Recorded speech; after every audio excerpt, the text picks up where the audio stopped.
today's Recreational Trails Program open office hours. So this is our second and final office hour session, and it's really all about your questions. And so with that, I think Joanne's going to kick us off with a question. So go ahead and get us started. And you're muted, but hello. Thank you. I appreciate along the way us all to succeed, and that is abundantly clear. So my first two questions have to do with budget. To what extent can line items be moved around? In other words, if we didn't budget adequately for one, can we borrow and move? That's one question. And then this is lack of experience, but at what point do we round? Do we do line item or the subtotal or at the very end? I just need some guidance on that, please. Yeah, thank you for asking that.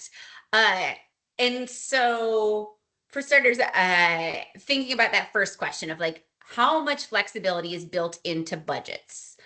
So at this stage in the game, ultimate flexibility is built into budgets. So that this pre-application is really just to check to make sure everything is ready, eligible, and feasible to move forward to the full application. You are welcome to make any and all revisions to your budget between the pre-application and the full application phases. That is welcome to happen because that could change based on like updated estimates, updated plans, just like different cost numbers, any of that information. So you are welcome to update it between the pre-application and the full application. In fact, if we give you feedback, we encourage you to update your budget. So that's the piece there for that phase. Once selected for a grant, we're going to submit that to the Federal Highway Administration for their authorization. But they see the total, and we're going to take your your budget. Generally, we put it into the grant agreement, and that you can see in the sample grant agreement that's available on the website. And Marlena, maybe if you could pop that in. So you'll get a link to that in the chat here momentarily. But even once that is done, how we generally write grant agreements is that we look at the budget by category totals. And generally how we write them is that any of those category totals can change plus or minus by 25% without any approval from the state. So that is a piece that we've built in that flexibility. And we have this outlined actually in our amendment information webpage, which I think will also come to you in the chat here soon, thanks to Marlena. And so we have this built-in flexibility with that of like, we're looking at the category level when we're thinking about flexibility, not the line items. And it's plus or minus 25%. And just to like give some even math, right? So if you had a budget line, like a budget category where you say you had $1,000 for materials, if that final budget total is anywhere from 750 to 1250, you're safe. You don't have to talk to us about it other than working in within the total amount of grant that you have. We can't give you more money. You just have to work within your total, but you can shuffle things around a little bit. If you go more than that 25% over, we have mechanisms to address that. That happens for grantees based on all kinds of reasons. The last 2 years, we've had floods, which have dramatically changed the cost of materials and labor. Let's all hope that that does not happen in the next year. That will be good. But we never know what's going to happen, right? For the materials cost, the labor, the market, anything like that. And so if there is something unforeseen that happens, like the change of materials, or we've had folks that are like getting through that permitting process and then realize that like plans need to change based on that permitting process, that's a conversation we have with grantees at that time, and we would then consider an amendment to that opportunity. So we can't add more money to grants through RTP, but in terms of the flexibility, it's built in several steps along the way. And when we get even to that final stage of an executed grant agreement, we review it on a case-by-case basis. So I want to pause with that. Joanne, does that answer question number one? Okay. Now, question number two of when do we round, that I defer to you because the budgets are built in as flexible that way, you know, like rounding at the line item. If you're like, yes, this makes sense to me, is fine to be able to put that in. If you want to round it to the line item, round it to the category. The biggest piece that we recommend is like at the end of the day, you're rounding to the nearest dollar. Just because to make a grant with 19 cents at the end, like, do you really, we built in flexibility. Like, do we really need to debate over the 19 cents? And if you think that's super important, we're not going to fight you on that. It's just a recommendation for all of us moving forward is that even numbers are very helpful. So we recommend rounding to the dollar. Okay, awesome. Fantastic. Well, thanks, Joanne, for getting us started with some budget questions. With that, what other questions do folks have? Hi there, I'm Gail. Hi, Gail. For having us here today. So I do have a few questions. So the scope of the project is we're looking at bike racks and picnic tables at different trail locations in Morristown. So the first question is, how far from the trails can the bike racks be placed? Like, what is the proximity to the trail? We don't have like a distance definition on Okay. for the bike racks. Okay. But like the goal of RTP is to fund trails and trailside amenities and trailhead amenities. So the ultimate purpose of the bike racks should be to support the trail infrastructure. And so if it is like right next to the parking lot where the trailhead is, you know, every trail is different. So some places that might be 5 feet off, some places it's 10 feet off, some places it might be 50 feet off, just depending on the arrangement of your location and your site. So we don't have any guidelines of that, but truly the ultimate purpose needs to be supporting the trail infrastructure. For those. For picnic tables, we don't fund picnic facilities through RTP. That's actually one of the specific ones. So do benches, yes, picnic, no. So that's just something to think about with that moving forward, is that would not be a fundable activity. Okay. Thank you for that. Next question is the work plan, because that's not one specific trail. Could it be a general term as like Morristown trails? Yes. Yeah, Okay. for this, because this is a multi-site project, which is unique. I will say, like, it's not unheard of, but it's not the regular. If you've looked through the history of RTP awards, you'll see many of them are like one trail, one place.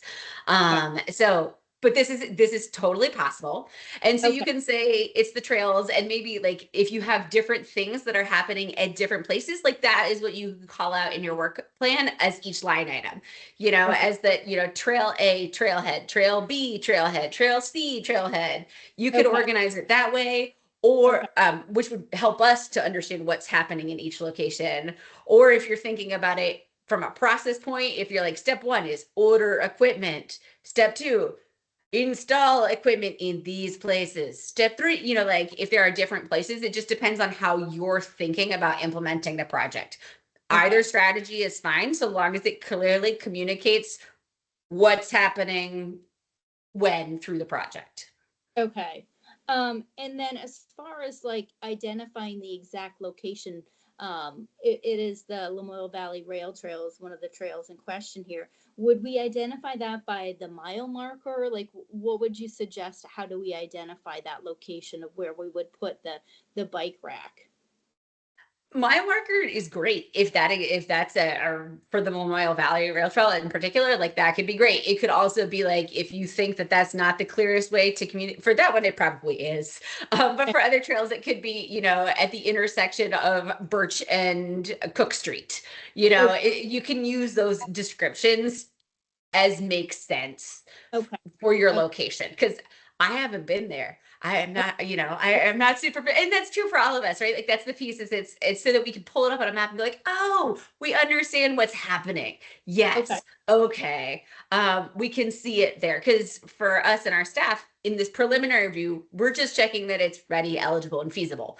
So Okay. that's kind of that first phase. Okay. I'm almost done. Permission. So as far as like if we don't own that land, and do we need to get an actual the signature for the document regarding like grooming the snow, everything that's listed here in this document? Yes.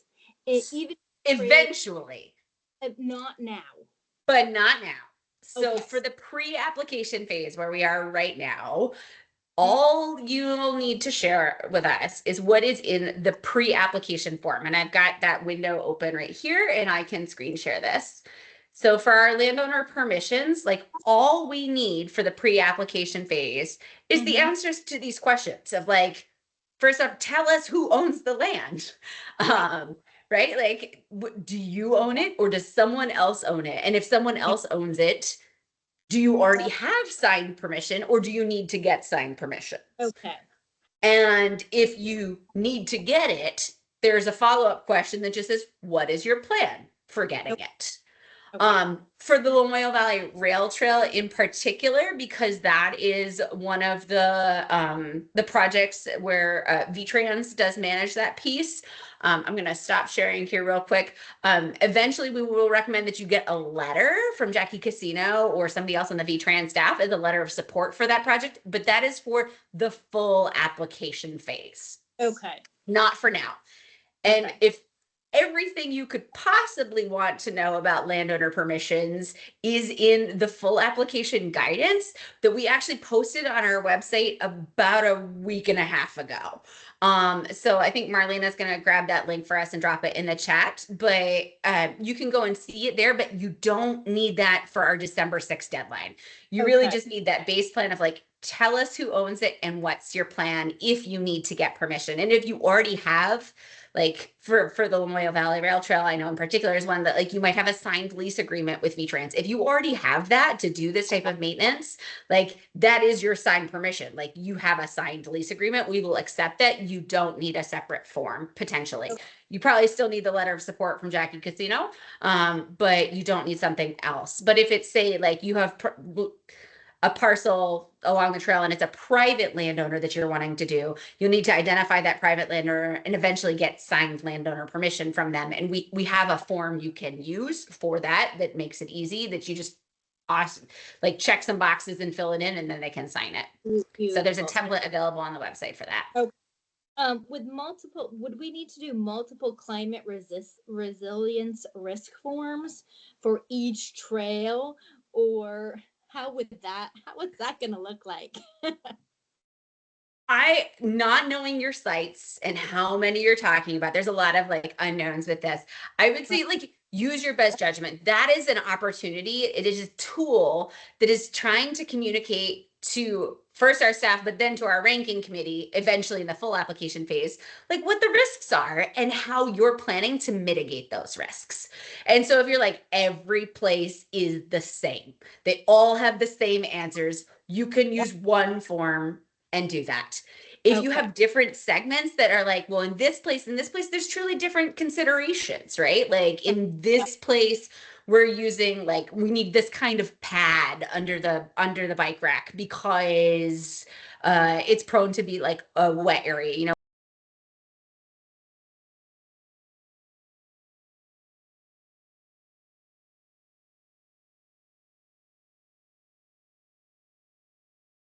With that of like, because really part of that power of that tool, right, is to be able to flag like what you're doing and how it'll be a good investment. You can link that to the application when we get to that full phase. Okay.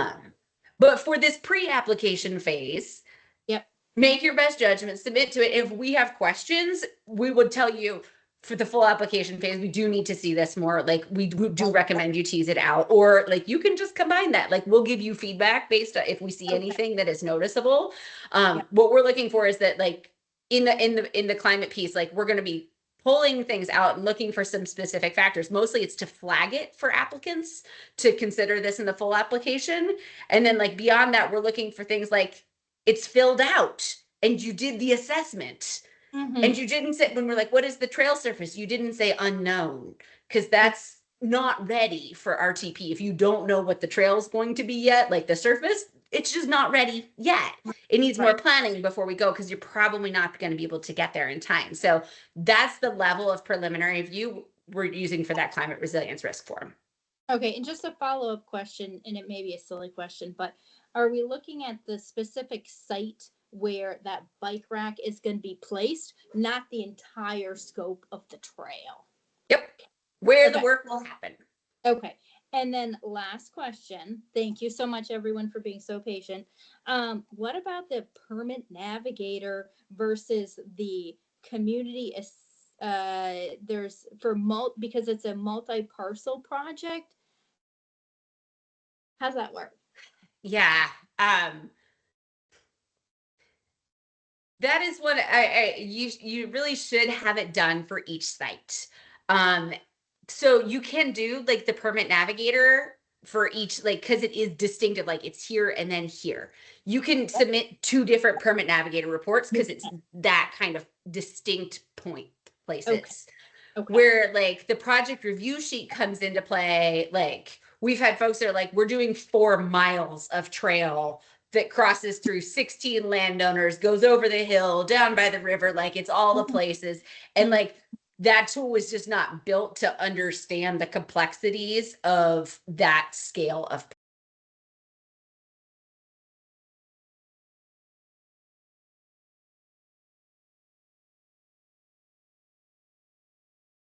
Thank you. Thank you. You're And welcome. okay, and then as far as the budget, it would be included under construction materials, categorized construct. Okay. All right. Yeah, Thank you. for those bike racks. Yeah. Okay. Thank you so much.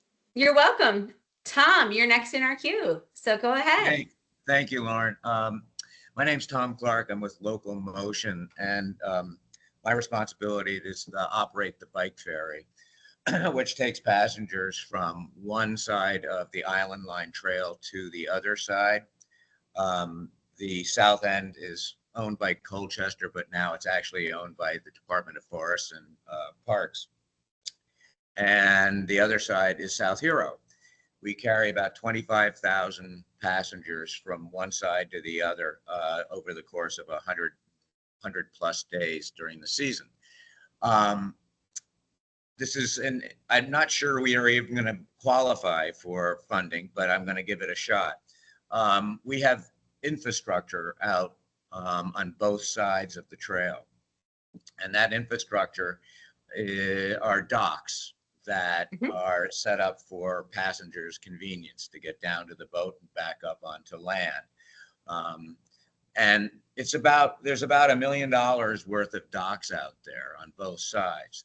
Those docks over the last have been used pretty heavily over the last 10 years, and they require some maintenance. And that maintenance is not anything that would be done on land. It would not be done to the site.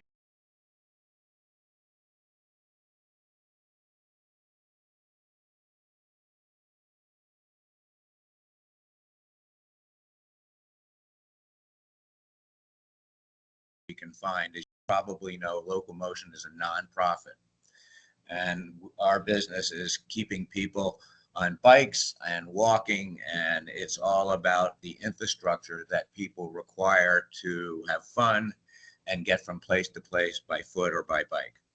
And so we're wondering, just off the cuff, does this sound like a project that would be fundable through this grant? Yes. And it has a $50,000 cap for non-motorized recreation. So if you're looking at $1 million price tag, we're not even going to get close, just because of that piece. No, my point but I just wanted to like name that if you have pieces that are under that $50,000 request cap, yes, you can put those in. In fact, like I would pull out the components that would fit within that with your match. So knowing that it could be part of a bigger picture, like make sure you put your proposal together for like, what are you asking for from RTP? Because what you're describing is in many ways, it's a very unique trail side amenity that you are connecting the 2 ends of the trail. Right. Like that's really what it is. And I would think of it in the same category as a parking lot or those other pieces, that it's not the trail itself, but it is the connector and the support infrastructure for the trail operations. So that would be eligible. Maintenance is eligible with that. Like that is part of the connector. It feels like that would be an eligible project. If there's anything when we see a final proposal that raises questions for us, part of the pre-application phase is that we will then take it to our contacts at the Federal Highway Administration and get them to confirm it before you move forward with a full application. That's actually one of the major reasons we do a pre-application, is so that we can skim and check to make sure that before you do all of the work of a full Right. application, that it is indeed eligible. So Yeah, it does I just sound want to be like a clear. project that would fit. Yeah, I just want to be clear. The investment has been made in the docks. Okay. It was about Oh, $1 it's million already done. investment. But we have about $50,000 worth of maintenance that needs to be.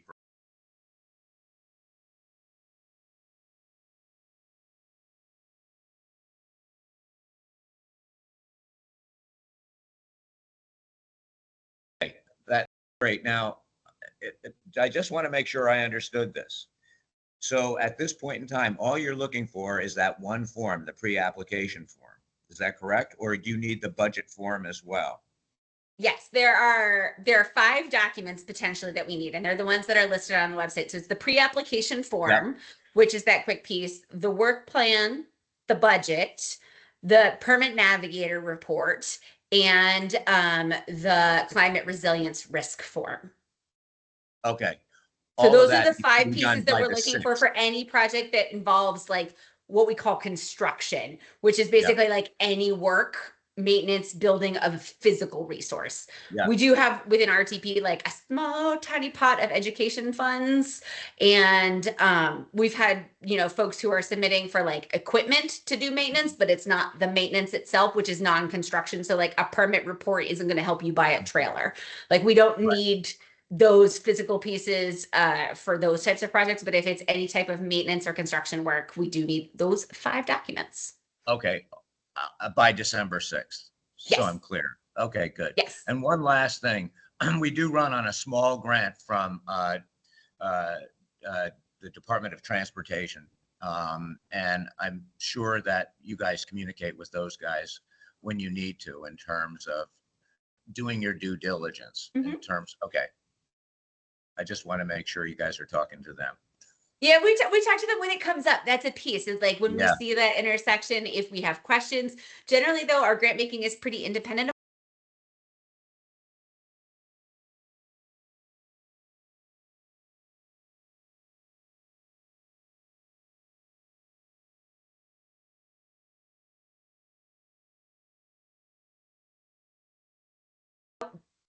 Some of the findings in the permit navigator reports. Like we're going to be reaching out to DEC to say, tell us more about what this means. Like, you know, tell us more about what we're seeing in this example, if we have questions. And so we would do the same thing for the folks in the transportation team if we had questions. Okay, good. Finally, I just want to make sure that I understand. The construction that we're going to be doing is probably unlike any of the other construction that you're going to see. And it's all on the water. It's all by companies that do that kind of work. So what I'll be submitting in terms of the work plan will probably be rather unique in terms of what we're going to be doing out there. And I just wanted to give you a heads up on that. Well, yeah. Well, thank you for that. And I would encourage you just to think about like within that work plan, for anybody, the work plan is the space to just like communicate what you're doing and when. Okay. It's that space to showcase the project of like what's happening. And my joke that I've used in some of the webinars in the past is like, don't let your work plan read like a Great British Baking Show technical challenge, you know, like fix the dock. Like we need more than that, right? Like, you know what that means, but like for us as outside external folks who are not familiar with the day-to-day operations, like we should just be able to say, okay, these are the steps that are involved. These are the pieces. And so for us, like it's a quick skim, but ultimately within that work plan, you know, similar to the budgets that we talked about earlier, is that you will submit the work plan again for the full application. And it can change based on like updated estimates and things, like as long as it is conceptually the same project. But it's ultimately the ranking committee that you'll be convincing that you are ready and that this project is fully formed and fully thought out and ready to go. And like having those broken down steps is a great way that we've seen in the past to communicate that readiness and preparation to that ranking committee so that they can see that. Because when they see projects that are more that high level, like fix the dock, they're like, do they know what they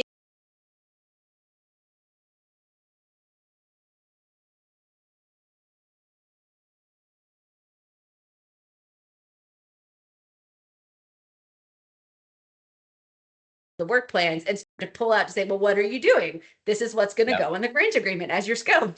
Now, do It you, helps us throughout the do you process. require multiple bids for the work? Yes, we do require multiple bids for the work to be done. We actually have a whole guidance, Marlena, the procurement guidance that is going to come out. We have a document that we've prepped for grantees that helps explain the state's requirements. But the short of it is you do have to get multiple bids. I can't You think of don't have to anybody. pick the lowest cost, but if you pick Right. something that's not the lowest cost, you just have to be able to validate what that is for. Unless your organization already has established procurement policies and procedures, in which case your job is to follow your established procurement policies and procedures. Yeah. Because I can't think of anybody else that can do the work. That's the problem. Right. Well, they don't have to. So I should say, I should back that statement up. You should do your best to get multiple bids. Got it. You don't have to actually receive multiple bids, but Yep. you do have to send it to at least 3 legitimate companies and get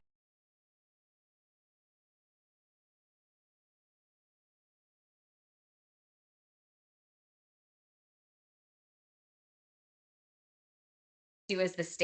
And like, we can't make folks bid either, right? Like, that's the piece. And sometimes the work there is one choice. There are those pieces. So it's to do your best to get those multiple bids, because the whole point is to have that fair and open competition. So All the right. one And other thing, Tom, the one other item, the bids don't, the bids come in at the later part, the latter part of the process. It's not in the okay, good. yeah, Okay. I mean, like, we've recommended folks get bids in this earlier, or get estimates, not necessarily like true bids, but estimates at this early phase, so that they know how much to put in the budget. But if you have a solid understanding of what the cost is going to be for this scope of work, then you should be fine to be able to have that. It's really the piece that, like, we've even seen, so I've been with the Department of Forest, Parks and Recreation for a bit over a year now, but in that time, I've worked with a number of grantees who, like, because of the floodings that have happened the last 2 summers, like, the prices are so dramatically different than what they thought they were going to be. And so we've had folks base budgets to say, well, I got a quote 2 years ago for the construction. We're like, that's not going to work anymore. Like, you need to get an updated estimate just because the numbers are so different. And the thing that we don't like, is always hard for us, is that we award every penny that we have generally through this program. Like, we don't have any more money to give once we're finished.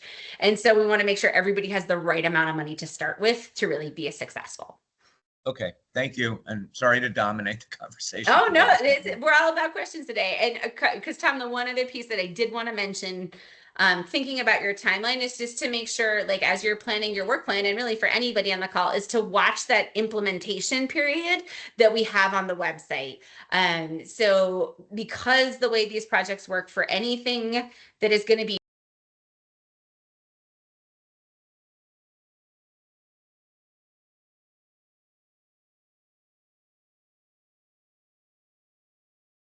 late early summer next year.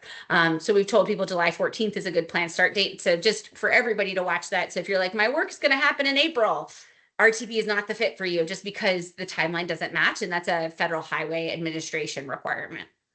Okay. Yeah. Awesome. Great. Thank you. Yeah, you're welcome. Joanna, it looks like we're back to you. And you're muted, but hello. Oh, thank you. Too slow. I want to tack on a question to Gail's questions about the climate resilience risk firm. Our project will require a few.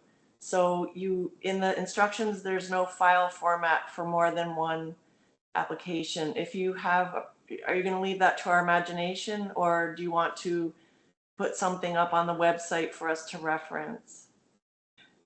You mean for like a file naming system?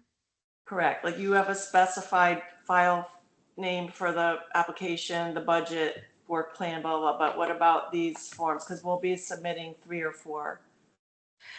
I would just take the title that we've given you and then at the very end put some sort of description on it that makes sense. And like makes sense is going to look different to each place. Like some places that could be trail name A, trail name B, trail name C, it could be segment 1, segment 2, segment 3. It could just be form A, form B, form C if they're all kind of in the same vicinity.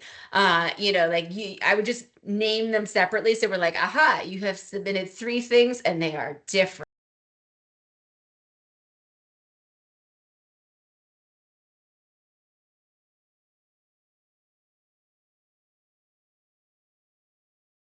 To find the information that they're looking for. So if you're like, oh no, I use dashes, not underscores, doesn't matter. That's going to be fine. We're not going to ding anybody for that. Like I put in extra words in the title. It's okay. As long as we can be like, this is the budget. Yes. Perfect. And this is the budget for you. That these are the types of pieces that we're looking for because at some point, I'm not sure what this year's pool will look like. Last year, we had 34 pre-applications that come in. If we've got all the files open, like that's why we're asking for these naming systems is so we don't miss yours. And ultimately for the full application phase, which again, we're getting ahead of ourselves, but part of that is like when the reviewers get it, they're going to get a folder of all your files. And so they all go together in a single folder. So that's why we have the naming system. So the reviewers know, aha, if I look for this, I'm going to find this document versus like when it's QR7 underscore exclamation, like the random combinations of letters and numbers, like nobody knows what that means. And we had folks in previous rounds for different grants who were like, but I submitted it. And it's with those types of names. And we're like, reviewers couldn't find it. Like that's really the biggest piece is they couldn't find it. They didn't see it because there were 65 files in one folder. Please don't give us 65 files. Sometimes less is more, but for the pre-application, just know like that's the piece is like, it's going to help us. So just use whatever naming system makes sense to you. And thank you for pointing that out. I will adjust that in the full application guidance to help make it clear. So I appreciate that, Joanne. Likewise, thanks. Can I ask 2 more questions, please? Yes, go for it. So this is just to reassure ourselves about, this is a work plan question. The description, the level of description that you're looking for. For example,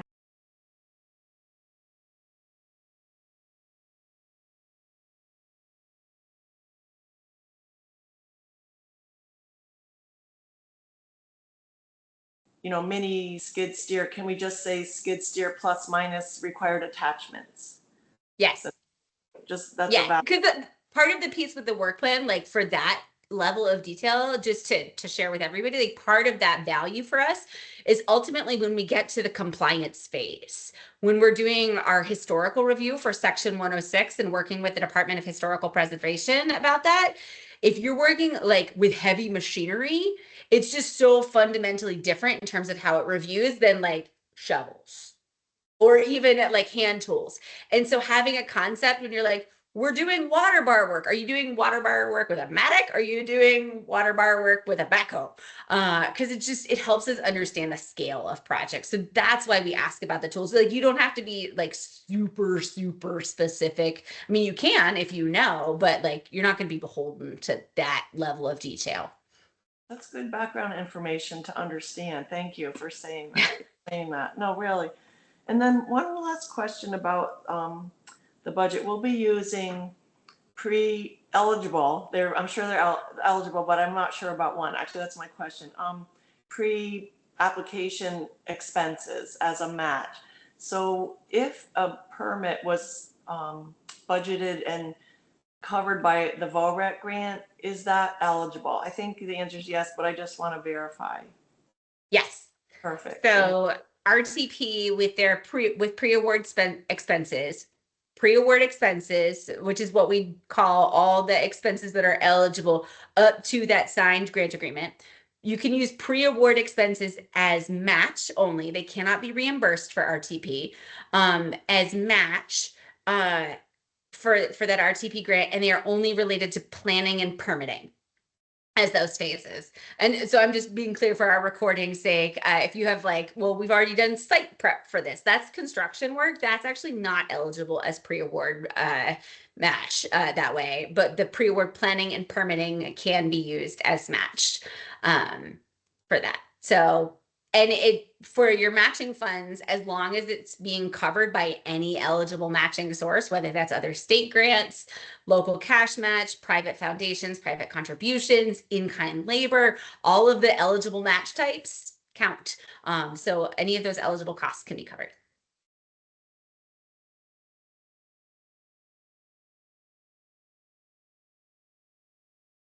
Well, great. I think Tom and Joanne, if we've gotten your questions, I'll go ahead and just lower your hands. So we got that. I just want to make sure. What other questions do folks have? What else would you like to talk about today?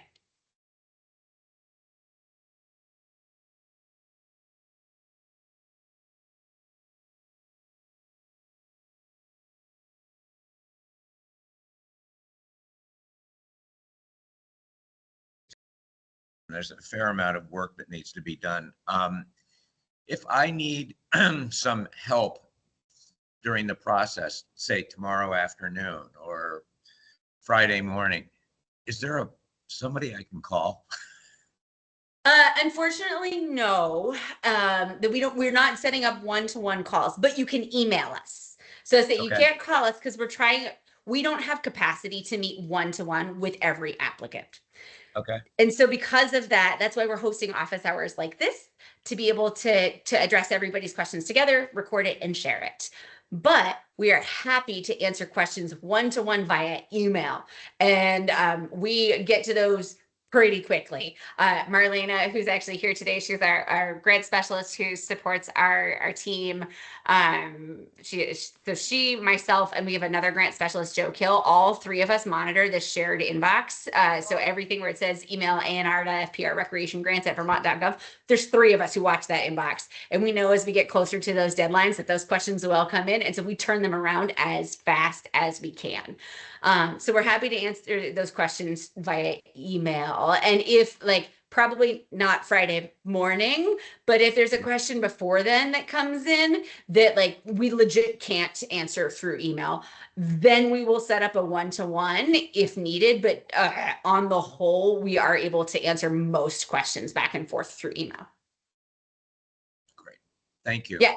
And Tom, if you haven't seen it, I really do encourage you to check out the pre-application guidance that we have. Because when I think about the level of detail, really what we're looking for, ready, eligible, feasible, and fits the program.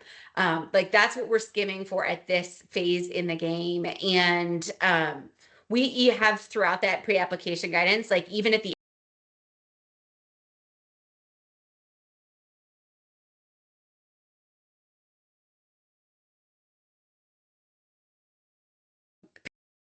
maybe depending on the complexity of your project. It's a fairly high level description of your work. It calls out all the steps, but it's still pretty high description. So I would just encourage folks to look at that and not go too deep for this pre-application phase, just thinking about that kind of balance of that effort and the time that we have left. Okay, thank you. Yeah.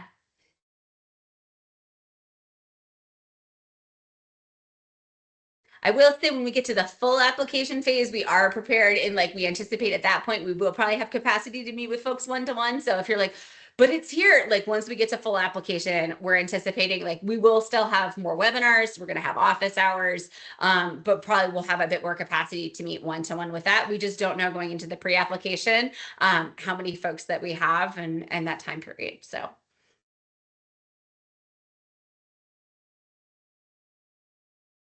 Well, fabulous. We are happy to continue hanging out, answering questions.